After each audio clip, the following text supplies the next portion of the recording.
let me tell you, New Boston, Goffstown. So I know we got New Boston, Goffstown. Who else is in the room? Other towns?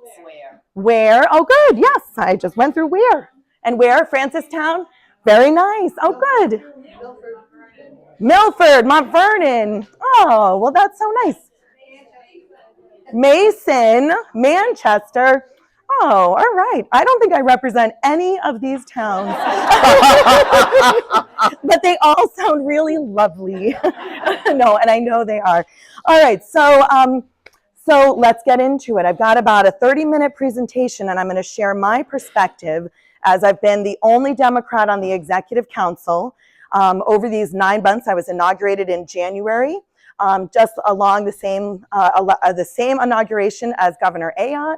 And so for the last 9 months, 10 months, I've had, a front row seat to what I am seeing as this MAGA Project 2025 Free State Project agenda and how it's rolling out in New Hampshire. So I've prepared some thoughts on what I'm seeing and also some thoughts on, I think, what we can do about it as Democrats. Okay, so we'll rewind to November, and just to level set here, the November elections were not good for Democrats, you'll recall. In New Hampshire, we were left after the elections with Republicans controlling all of the offices in New Hampshire, all of the branches. So in the executive branch, we have the governor is a Republican, executive council is Republican 4-1, the one blue D there, that's me.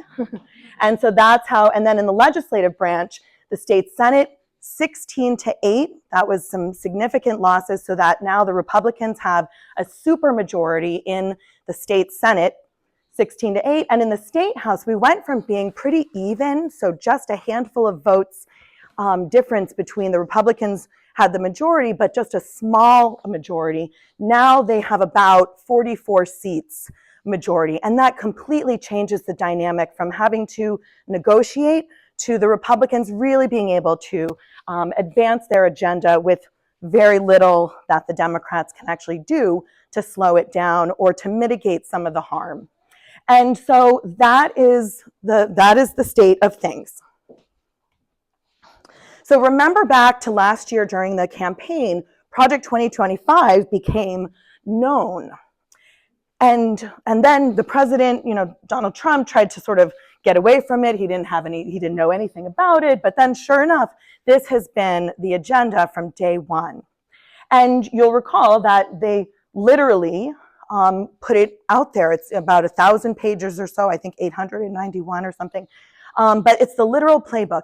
And it's a playbook to do 2 things. And these 2 things, I think, are really helpful to understand it.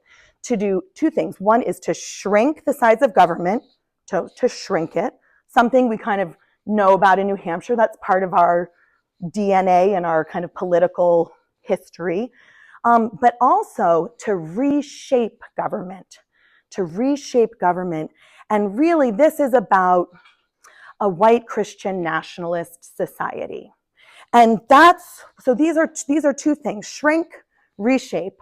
Now in New Hampshire, not only do we have Project 2025, this national agenda that is being implemented here in New Hampshire, and it's not like it just started this year, right? Like this has been decades, and certainly the last several years, this alignment of ideologies has been advanced in our state legislature for sure, and our state government.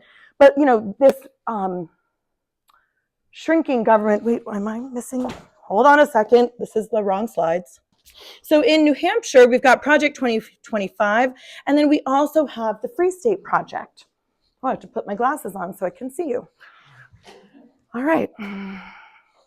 So we also have the Free State Project, which is a political migration project, which started about 20 years ago, a little bit more, with the intent of recruiting people, adopting a state, and then recruiting people to move here so that they could advance their political ideology, which is really an ideology about dismantling and destroying government. It's an anti-government agenda.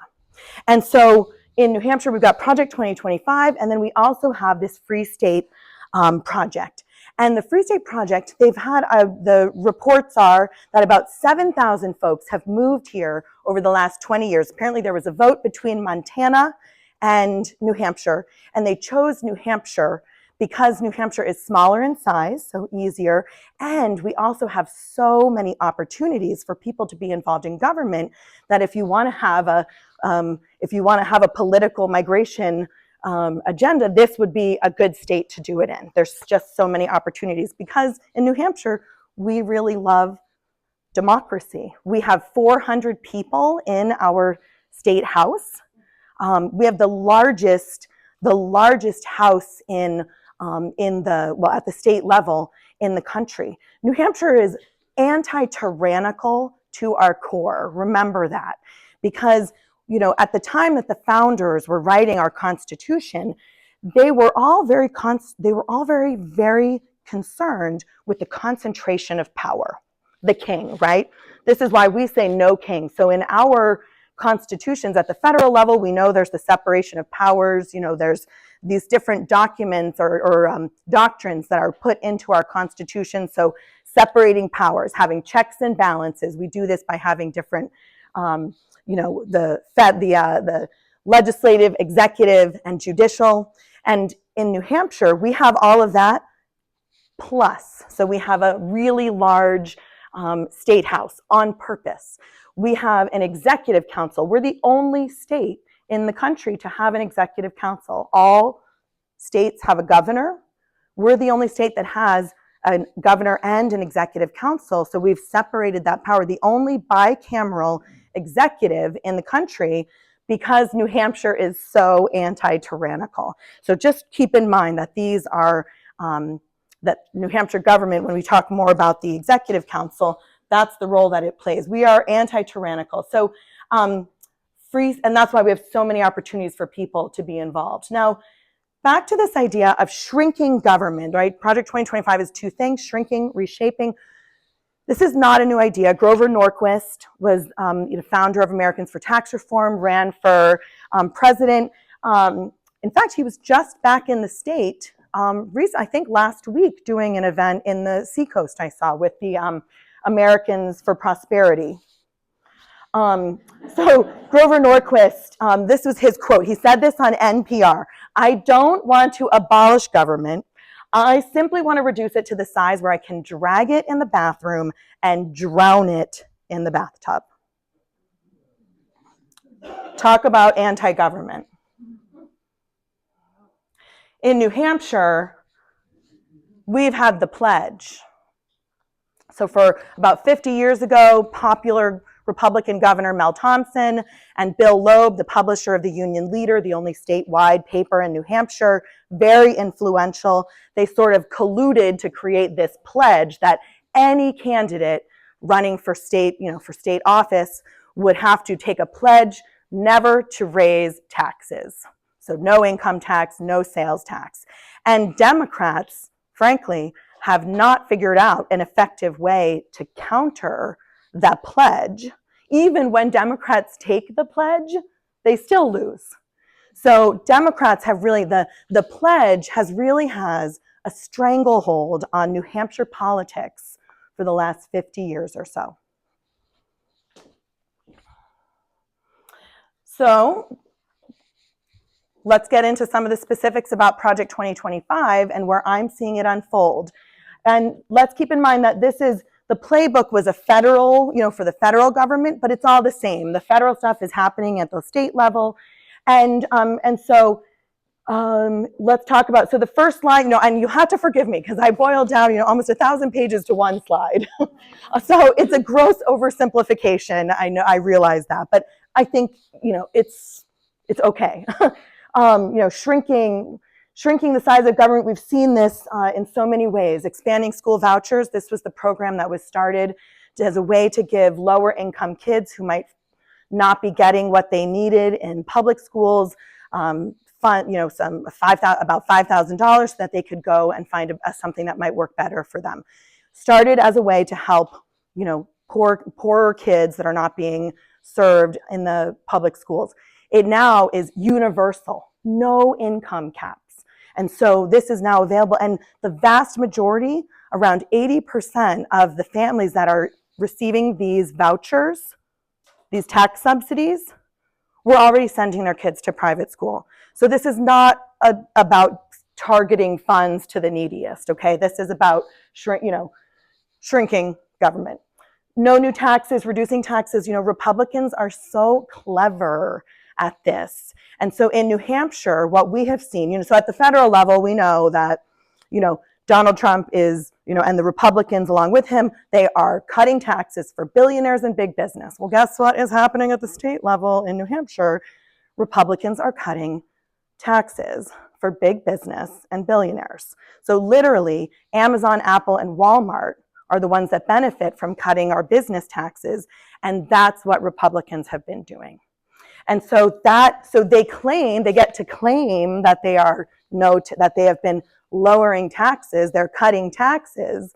They're not cutting taxes for us. Have your property taxes gone down? No.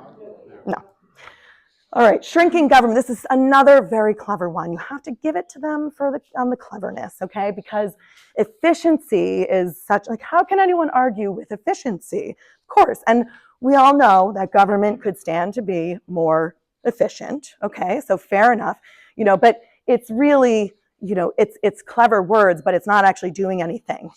Donald Trump had Doge, Governor Liot, she's got COGE, right? The Commission on Government Efficiency. So far, I think they're trying to save a whole lot of money for the state by making the executive counselors go to laptops instead of paper. Have you seen this? We've been having a little paper war with the governor. This is we're really going to make government more efficient by making sure that 5 people don't get paper. So, okay, reducing regulation. Now this is important. This is a huge way to shrink government. Some of it is done, right away, like Donald Trump has been doing mass layoffs. I think, did anyone see a tweet, I think, from Linda McMahon at the Department of Education, the Federal Department of Education, and she said, trick NEA and teachers unions treat destroying the Department of Education. It was it's just not the way that I think. I don't think it's the way that most of us, the Democrats or the Democratic leaning people in this room, it's just not how we think about things. And it's pretty disheartening. But, you can reduce regulations. If you just lay everyone off and there's no one to enforce regulations, that's a way of de facto reducing regulations. At the state level, Governor Liot announced this is streamlining the permit process for housing, which we all know is a big crisis, and so that's a good thing, something we could all agree on. Housing, we need more housing. And in her inaugural address, she said she wanted to get that process down to 60 days, which, okay, that also sounds reasonable. People should get their, if you put in an application, you want to be able to move forward reasonably quickly. 60 days sounds fine. But, you could imagine that maybe there's like a 300 or 400 unit development that would have potentially huge traffic impacts or water quality issues, and that maybe more than 60 days might be required from time to time with a reason. So she announced the 60 days in January. In February, she announced in her budget address that she wanted to make it 60 days, and if an agency did not approve or issue a response on a permit within 60 days, that then the default would be approval. Okay? Now that is a very significant change, right? Regulations are about balancing the interests of the public with the interests of the private, right? The private entity or the private industry, right? So this is a huge shift in favor of private industry over the public. And so, the effect of reducing regulation, the effect of the tax cuts, the effect of school vouchers, right? Eliminating the income caps for school vouchers, all of this is really about transferring wealth from some people to other people, from the have-nots to the haves, right? This is a tale as old as time, okay? And so that's the shrinking government part. We shrink government, and that's part of the agenda. The other part of the agenda, reshaping, which is like new to New Hampshire, because New Hampshire, yes, shrink government, okay, that's part of our like kind of libertarian roots. You know, there's a reason that the Free State Project chose New Hampshire, because we have that. Like, there are a lot of people that came to New Hampshire and, or that either grew up in New Hampshire or live here in New Hampshire, who that resonates with small government. We really, freedom, live free or die. But that freedom also generally means a lot of independence. We're one of the most pro-choice states in the country, for example. So we are, you know, independence and everyone and autonomy. We should get to, you know, decide for ourselves. So this reshaping thing is really different for New Hampshire. We see it in anti-DEI policy. So one of the things, there's been this, you know, real like anti-woke movement to remove language. One of the first things the Trump administration did was like issue that list of words that could no longer appear on federal grants.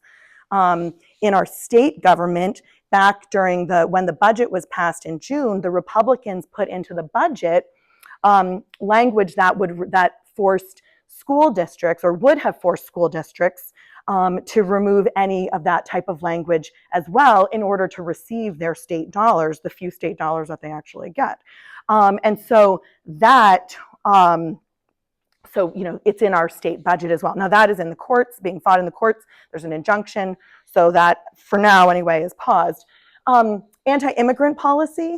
One of the first things that Governor Liot did in our state was to sign on to this 287G agreement with the federal government that basically makes our state troopers agents of ICE.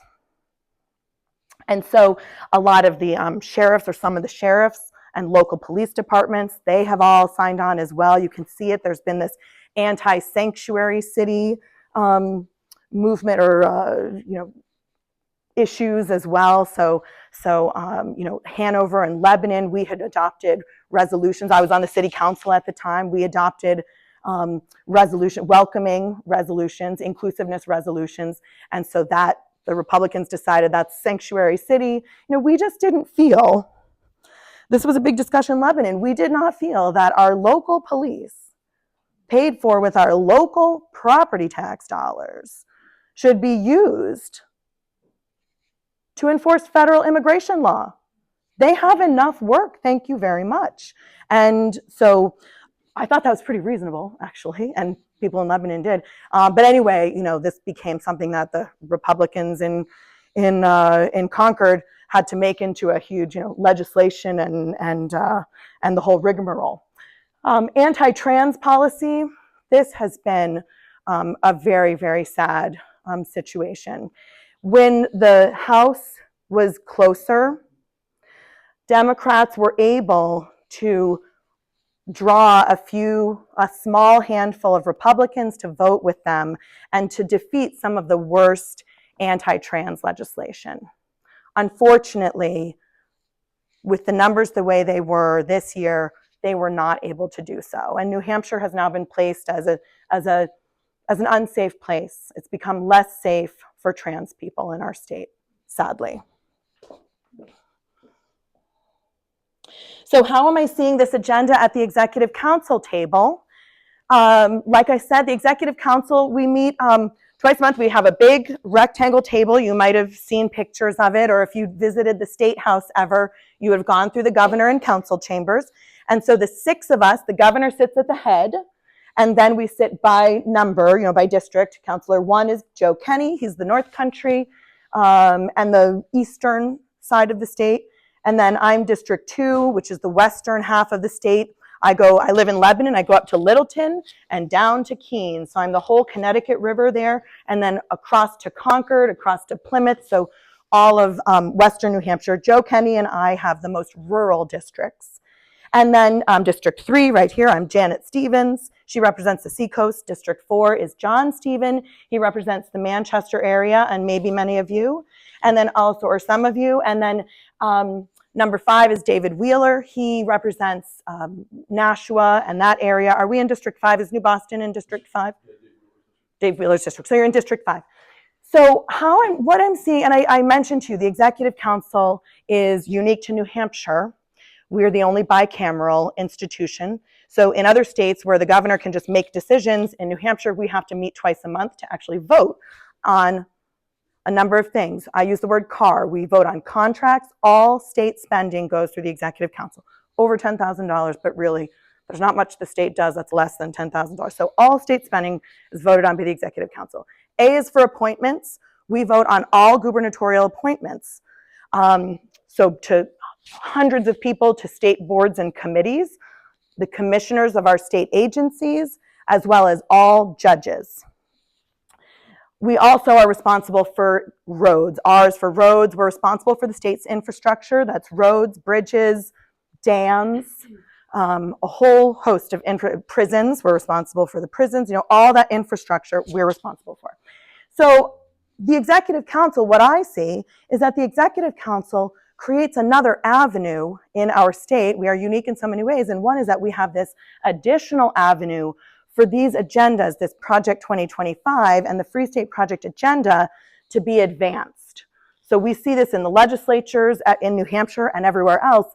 In New Hampshire, we have an extra avenue for this agenda to appear. And so here are a couple examples. So one, contracts. 90% of the contracts come forward and they're passed unanimously. Like, I'm literally the most bipartisan person in the state right now, because we vote unanimously on. It's about state government operating effectively and efficiently, making sure that the funds are being used for what the legislature has appropriated, and making sure the vendors are qualified, etc. So most of them are not controversial, including typically the state provides some funds to contribute towards the School Superintendents Association annual conference. And so Councilor Wheeler at one of the meetings said, what's on the he asked the Commissioner of Education to come up. It was Frank Edelblut at the time, and he said, Commissioner, have you seen the agenda for this conference? Have we scrubbed it for DEI? Okay. Another one we had, there was a contract with Dartmouth Health to provide electroshock therapy for some of our residential psychiatric patients. And, there are not many people or organizations that can provide this service. It's a needed service. It's not controversial, but it got held up because we got hundreds of emails, from people who were very upset that Dartmouth Health was requiring a COVID vaccine for a kidney transplant, which, quite honestly, I thought was pretty reasonable. Anyway, we tabled the contract. The AG had to go and talk to Dartmouth Health. Dartmouth Health had to issue a statement to show that they were in compliance with the Patient Bill of Rights, came back to the council table. We eventually passed the contract, but there was this was an avenue really to advance an anti-vaccine ideology in the press. All right. Some good news, though. I will give you one good news, because I don't want you to think, as lonely as I am, as the only Democrat in the room, there are times that we are doing good things for the people of New Hampshire, and that we should all get to share in that as well. So one is, over the summer, we had a contract from the Department of Insurance come forward. This was it was federal funds, all federal funds. Most of the money we're approving, by the way, is not actually state money. It's mostly federal dollars, or a lot of it is. So, it would have expanded women's health, specifically postpartum mental health care.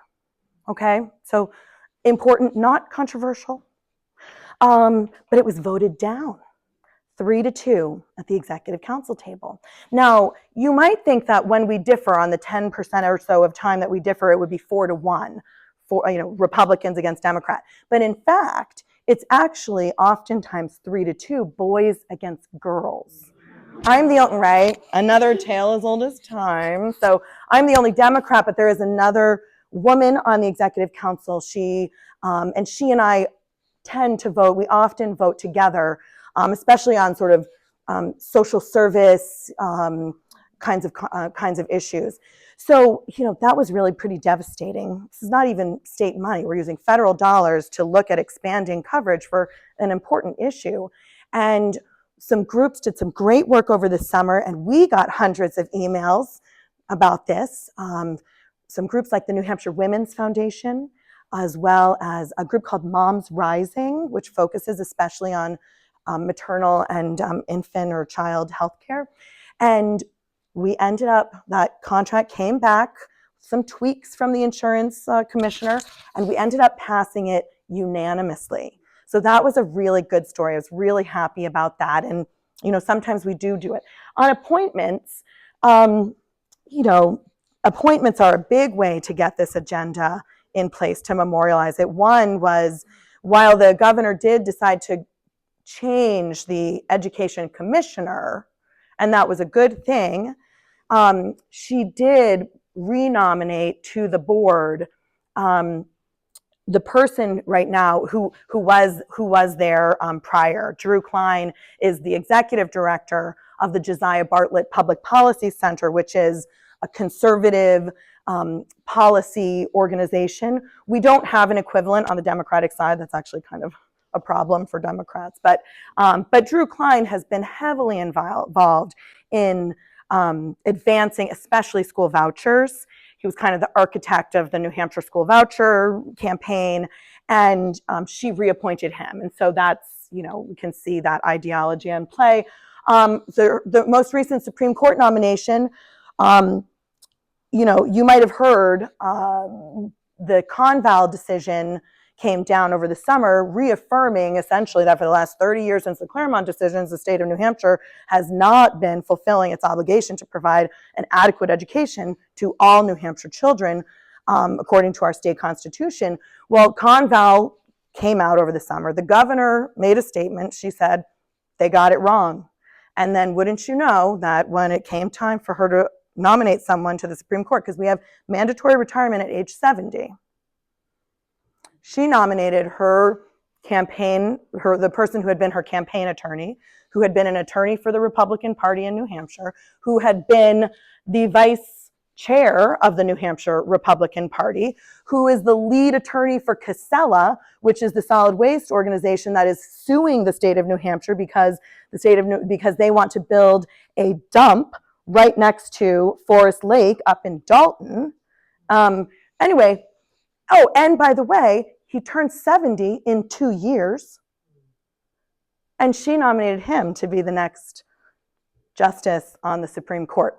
So, I don't know if that was Project 2025 or the Free State Project, or just rewarding a political, rewarding someone politically, or a bullet, a torpedo. I think the quote in the New Hampshire Journal was that he is a torpedo headed toward the Claremont decision.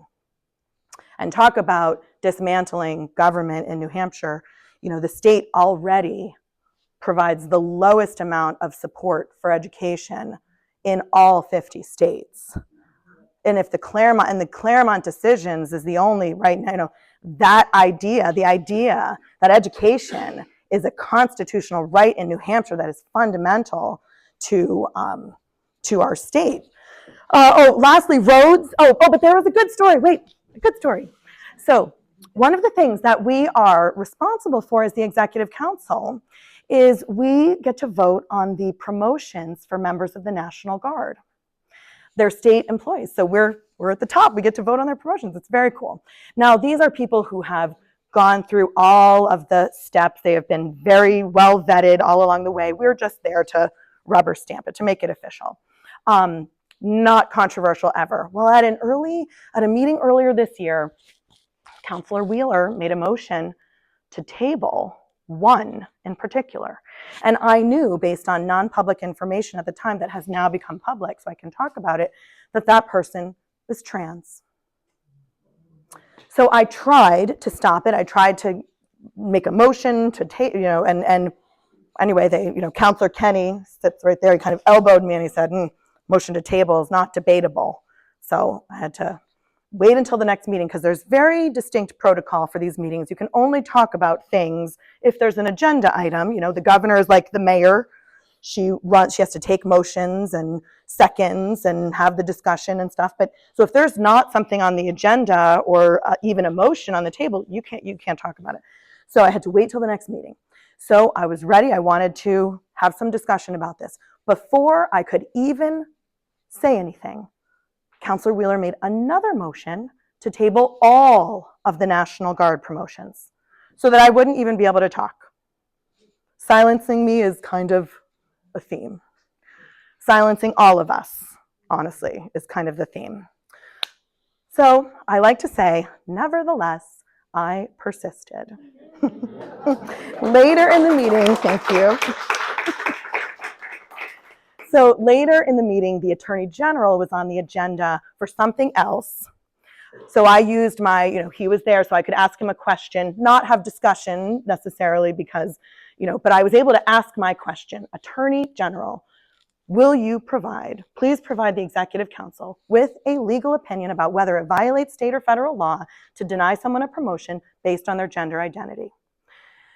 So at the next meeting, we had our non-public session with the AG, and I can't tell you what he told us, but I can tell you that when we went back into the regular meeting, we voted unanimously to approve all of the National Guard promotions. I was very happy for the right outcome. All right, the last one, roads. You wouldn't think Project 2025 could find its way into infrastructure, and yet, here we are. I was still city councilor back in January, finishing up my, my 20th year on the city council, and we got a memo from the Federal Department of Transportation saying that now there was going to be new criteria put in place for infrastructure projects, and that funding preference would be given to communities that have higher than national average birth rates and marriage rates. And you can guess how New Hampshire, as the oldest state in the country, or one of them, does not fare well under that set of criteria. So even infrastructure. All right, so what can we do? And before we talk about that,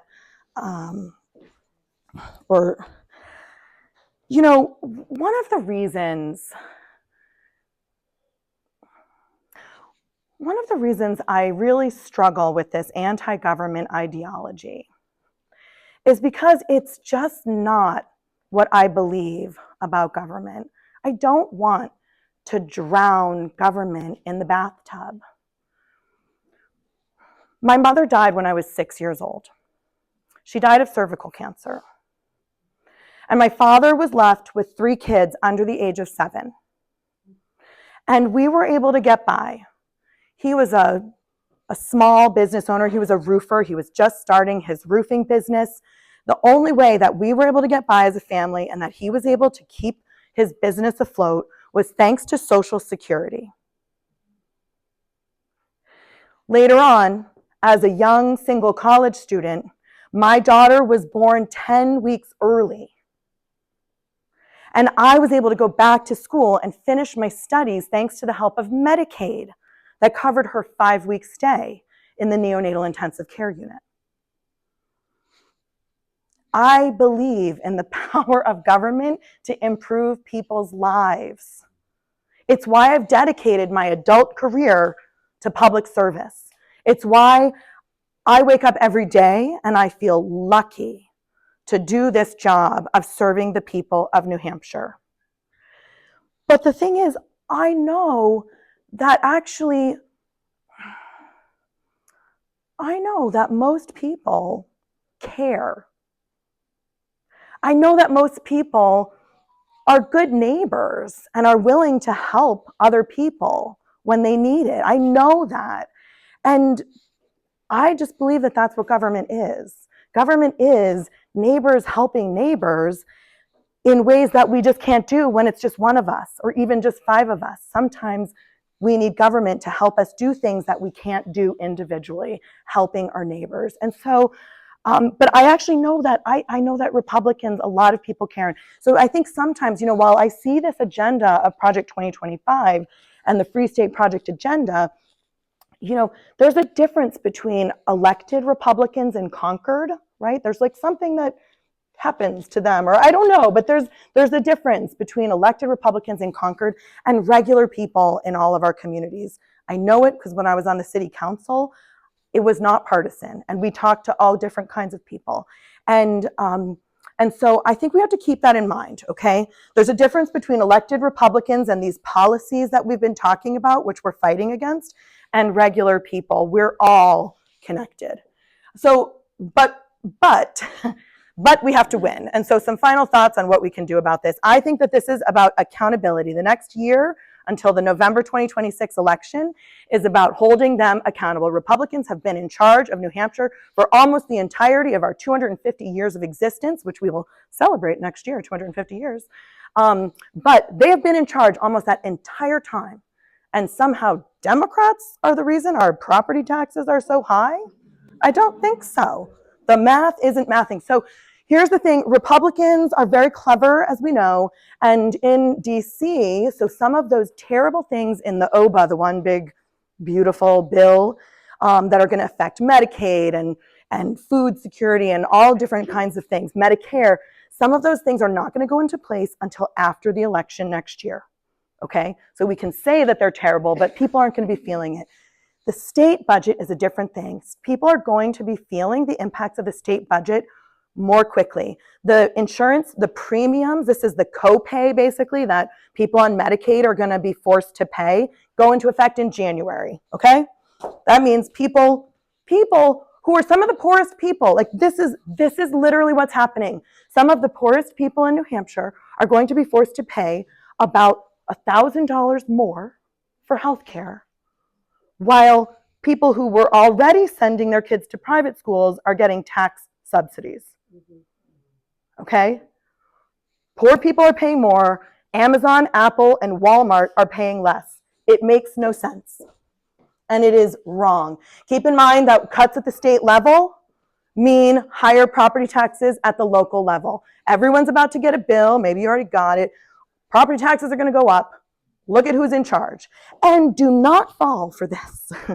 You hear how the Republicans have been already pre-blaming school boards and the local officials for this, okay? So downshifting is when the state does less, that means the locals need to do more. That's downshifting. Blame shifting is when they also downshift the blame, okay? You think school boards are the ones who are responsible for the fact that the state of New Hampshire does not provide adequate funding for public schools? Our property taxes are not high because of school boards. Our property taxes are high because the state of New Hampshire refuses to do its duty. And so what we can do about it, I think, has anyone been to one of the No Kings rallies? Yeah. Aren't they so heartwarming and honestly like energizing?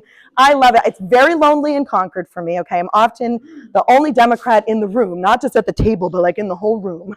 And so I go to those rallies, I spend time, in rooms with Democrats, and it makes me, it fills my cup, as they say. So I think, but not just that, they're good also places to recruit, to find like-minded folks who also want to join in the work.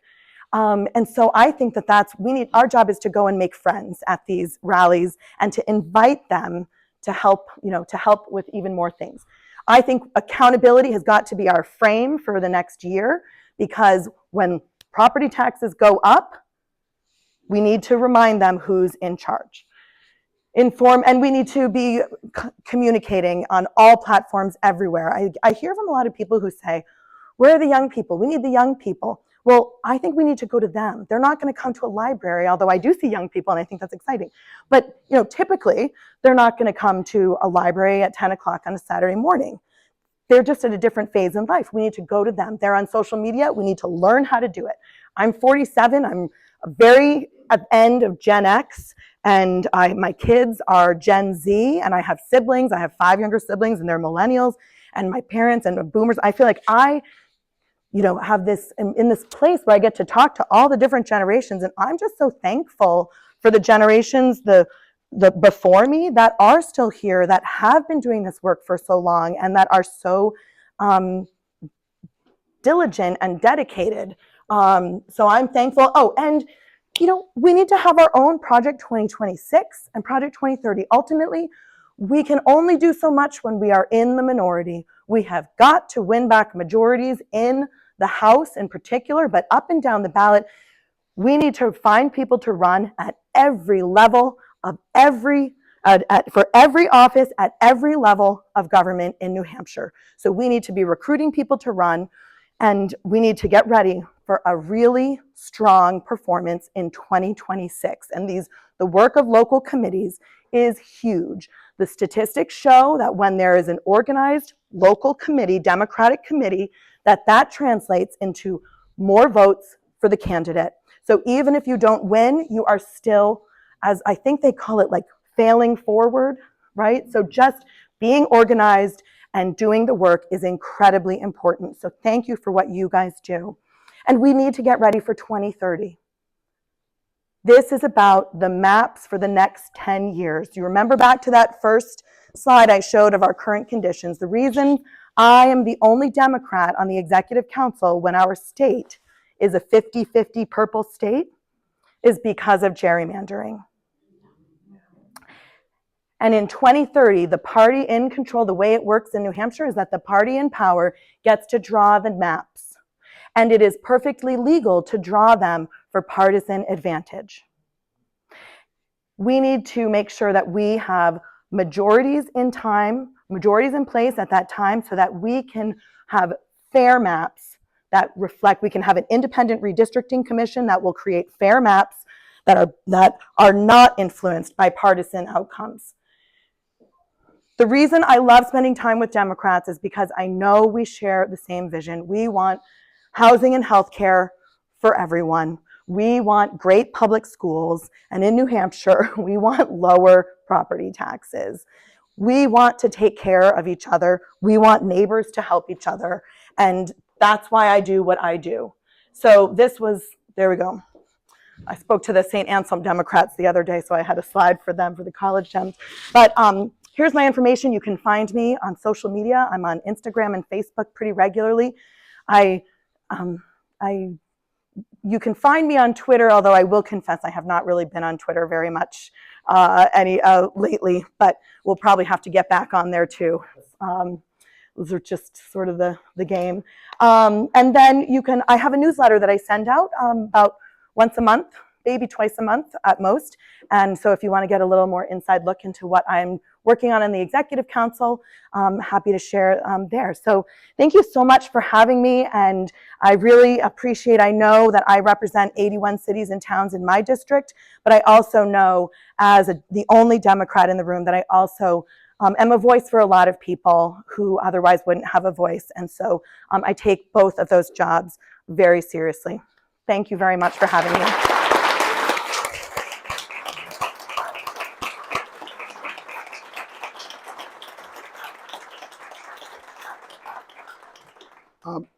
We're pretty near the end of our allotted time, but we do have time for some brief questions. We'll entertain those via the index cards. Please put your first name and town of residence on those cards, and a volunteer will collect those. Yeah.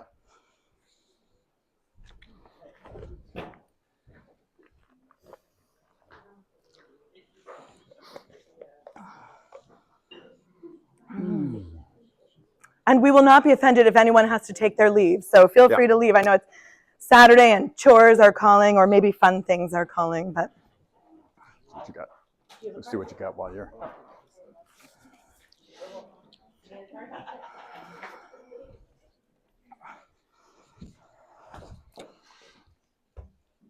So I'm going to butcher the first name, so I'm not going to try. Okay. But I've had people say, but our reps in Goffstown are Republicans, not Free Staters or Libertarians. Mm-hmm. What's the best way to address this? They generally score high on Liberty Alliance scores.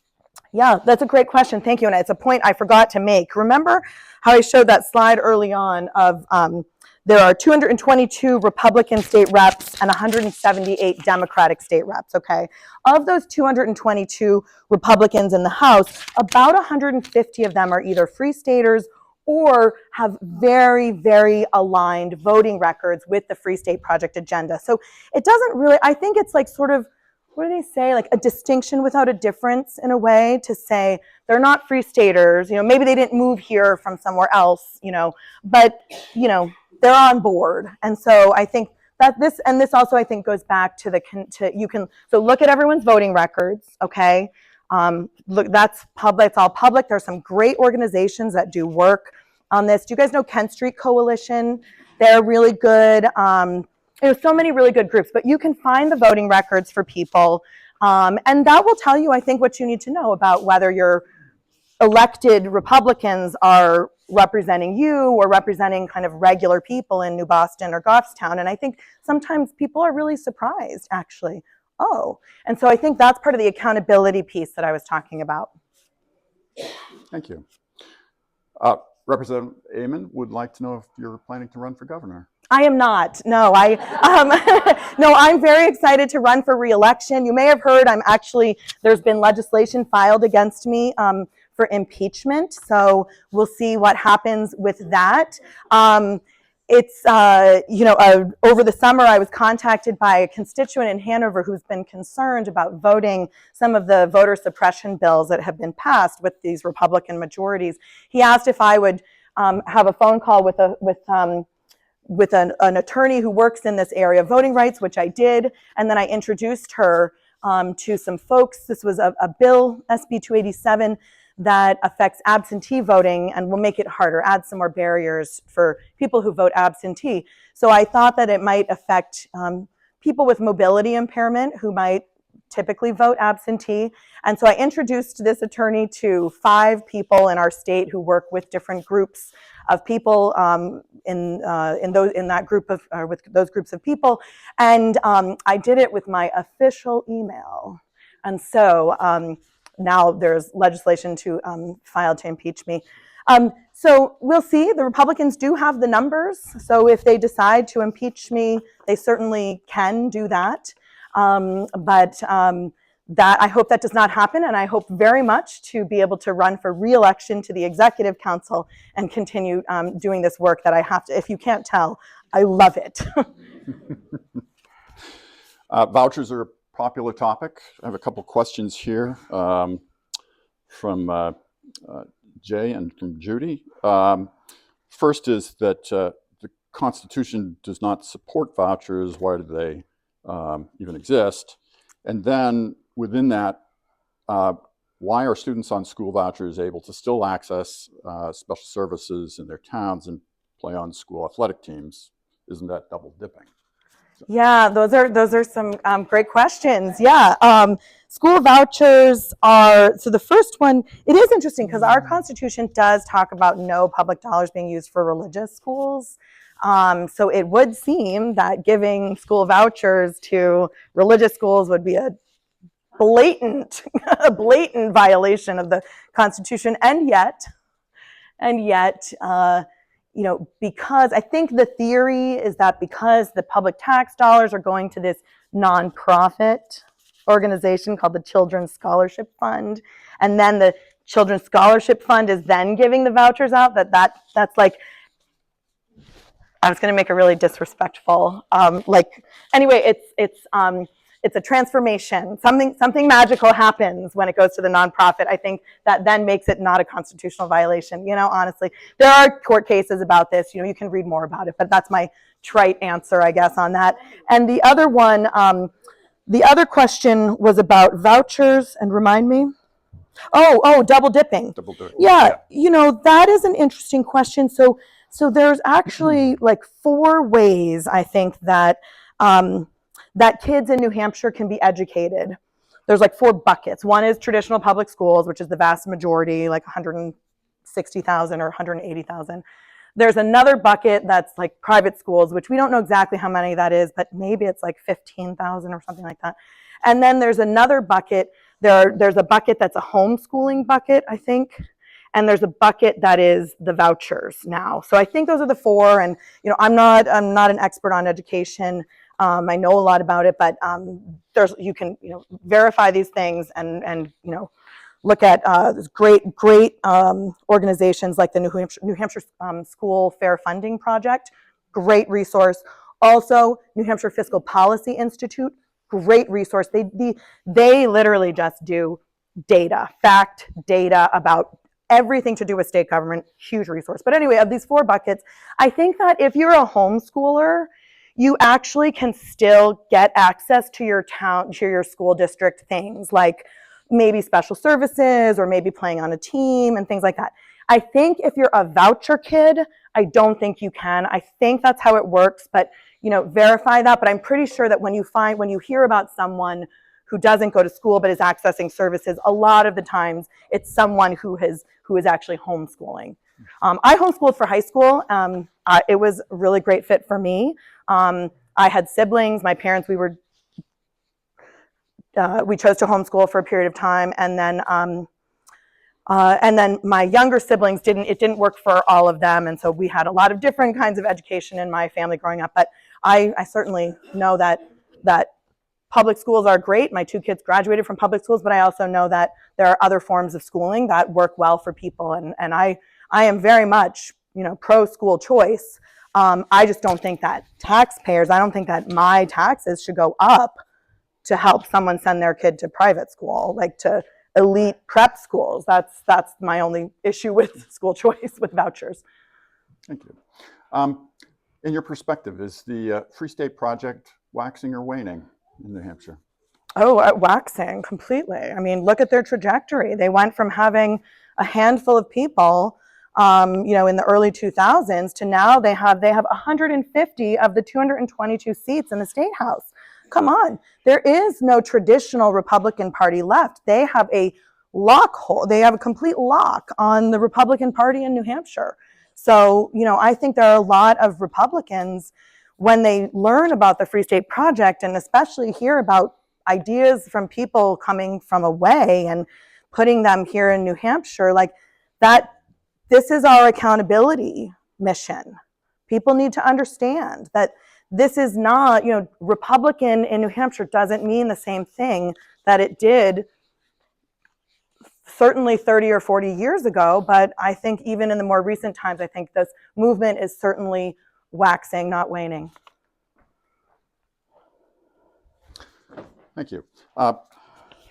Misty would like to know how we can help people better understand that taxing wealth progressively is fair and common sense for all Americans, and not buying into the constant, quote, fraud and waste argument on a state, local, federal level. Well, that's just like a real easy question, The thing I know about taxes, going back to my, what I was talking about of government, some problems are too big for a single person to change, to solve, right? Sometimes we individuals cannot solve huge problems. How do we do that? We do that through government. That is what we have decided to do in this country. Now, we also do it through the nonprofit sector. We also sometimes, some of our problems are solved by the for-profit sector, but there are some problems that aren't being solved by any of those sectors, and those problems there are important functions for government. We all drove on roads to get here, okay? We all want to have clean water to drink. We want to be able to turn our faucet on. There are some things that are just too big to solve on our own, so we have government do it. So, I don't buy into this idea that all taxation is theft. Come on. That's just ridiculous. We drove on roads to get here. That is not theft. That is a mutual agreement that we have made that some problems are too big for us to solve individually, and so we solve them collectively. So when it comes down to it, government is about neighbors helping neighbors. And I think that's what we have to talk about. And I don't know, Mr. Rogers was like a big part of my childhood. And so maybe that's why like the idea of neighbors is really resonates with me. But maybe we just need, we need another Mr. Rogers, or we need all of us to be Mr. Rogers and spread the love for our neighbors. Thank you. Mason would like to know who makes the agenda for executive council. Great question. Thank you for asking that. This is so interesting because the governor gets to make the agenda, okay, but she doesn't get to vote. Now, we executive counselors, 5 of us, we don't get to make the agenda at all. It's totally up to her, but we get to vote. And so in this way, we have a negative balance on each other. And we've actually been having some little controversies lately with the governor over this paper stuff. And, that's kind of about, she's a boss, right? Like bosses are going to boss, and they're always trying to increase their power. This is just how it's the unitary executive, right? This is just in their nature, I think. Now, the 5 of us, this is why New Hampshire decided in New Hampshire, we're not going to have a unitary executive.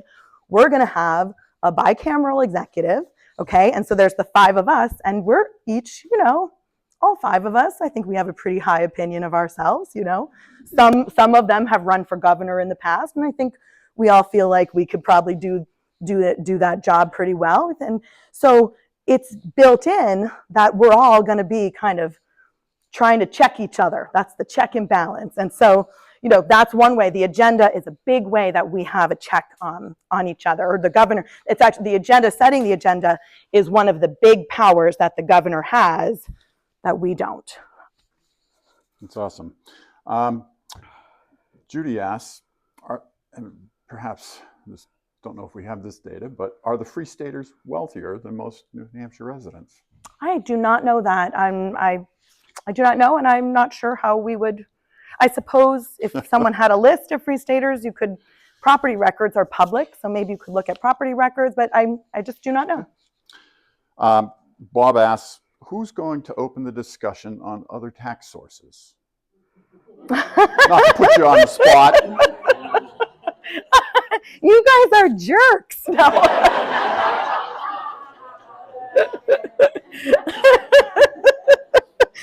No. I'm happy to, look, as a city councilor, this is what I know.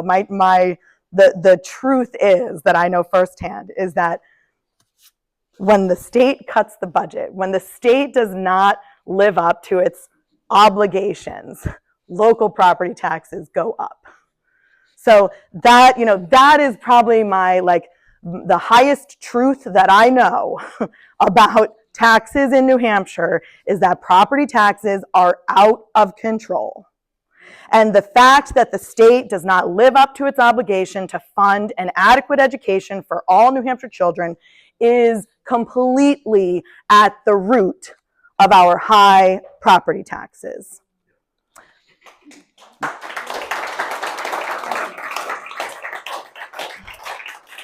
I am interested in things like a homestead exemption. So I think, if we are stuck with property taxes, at least we are for now, but we've got property taxes, how can we make property taxes less of a burden on working families, on old people, on veterans? How can we make property taxes less of a burden on the people who are in the most need? And so I think things like a homestead exemption, where maybe the first $200,000 or the first, what's the average price of a home in New Hampshire now? It's like $560,000. Maybe we should have a homestead exemption up to $560,000. That way, average people in New Hampshire and below would get a little property tax relief. So I think a homestead exemption is one way to think about property tax relief in New Hampshire. Thank you. Charlotte asks, is there oversight for school vouchers? Yeah. Well, it's a great question. So under Commissioner Edelblut, the Department of Education had issued according to their legal counsel, that there was some question about who owned the data. So this nonprofit that I was talking about, where the magic happens, that the data, the commissioner was sort of interpreting, simplifying things, basically, that the data belonged to the nonprofit organization, not to the state, and he could only turn over limited data that he had over to because one of the biggest ways that we have accountability over state funds is through our legislative budgeting, our LBA, so a legislative audit. It might be a legislative budget audit. But anyway, there's an organization in our state government, in the legislature, that does an audit, that will do an audit of programs that are funded with state dollars. And so they are right now doing, literally right now, an audit, a limited audit of the voucher program. And some of their early findings came out, I think back in the spring, that were very concerning, about a pretty high error rate, about vendors. I think that was when we learned that Amazon is the biggest vendor receiving these tax dollars. And, and that there was, so early findings indicated that even with the limited data we have, that there are some issues there. And so that report, though, the bigger report that will still be limited because the limited data that the Ed Department provided, that should be coming out sometime soon-ish, whenever it comes out. So be on the lookout for that. And then that will be a chance maybe for legislators to introduce legislation, to pursue putting some guardrails in place, to make sure that there isn't fraud, that there isn't abuse, that there isn't waste, so there will be a chance for, and hopefully that would be like a bipartisan thing, but, so that's one way to have oversight. And then another way is that, this contract with the nonprofit organization will come up, I believe, next year. I have to look back at it, but in the sort of near future, it will come up for a vote before the Executive Council.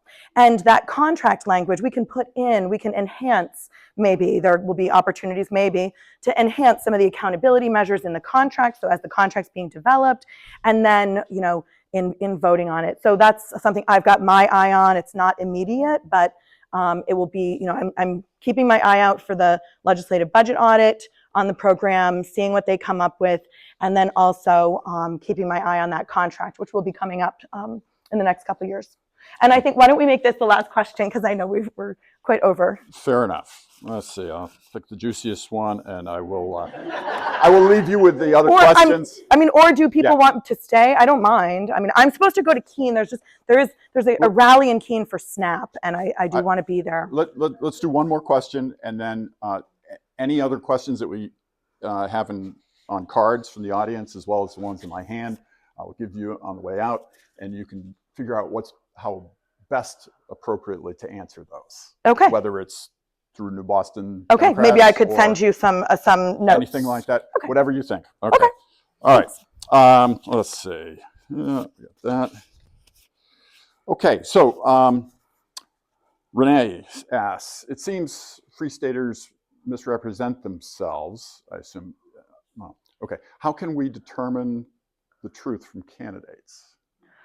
That is a good question. So certainly for incumbent candidates, you can look at their voting records. That's going to be the most, that's just the most accurate, that's the most reliable sense of things, because so look at voting records.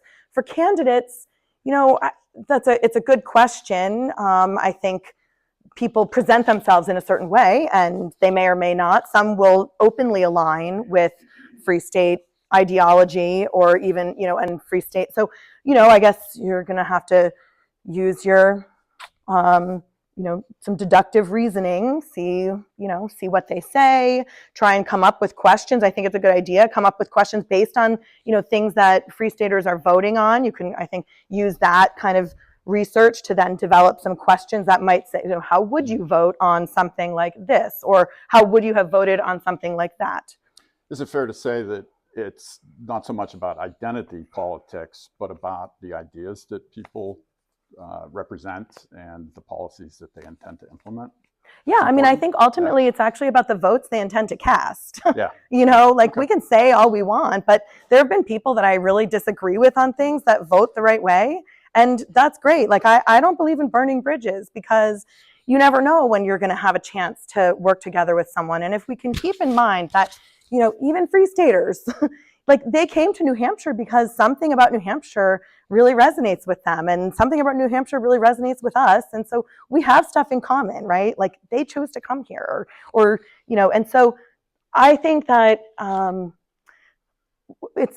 I think that the proof is in the pudding. How someone votes, I think, is the way to evaluate. That's how to evaluate elected officials, is on our votes. And so doing everything that we can as we try and evaluate candidates, to see how to ask how they would vote on different things, that's, I think, a helpful measure. And I don't know that it's about identity politics. We only use the term Free State Project. You have to use these words when you're trying to look at a lot of information and make meaning out of it. And that's the term that they use to describe themselves. And so that's the term that we use. But, Democrats is another term, and, they're not opposite of each other. People wear a lot of different hats. And so I think that it's really about the issues and how we're going to vote on things, because that's the real measure of success. And so thank you. I think, is that Yes. good? All right. Thank you so much, you guys.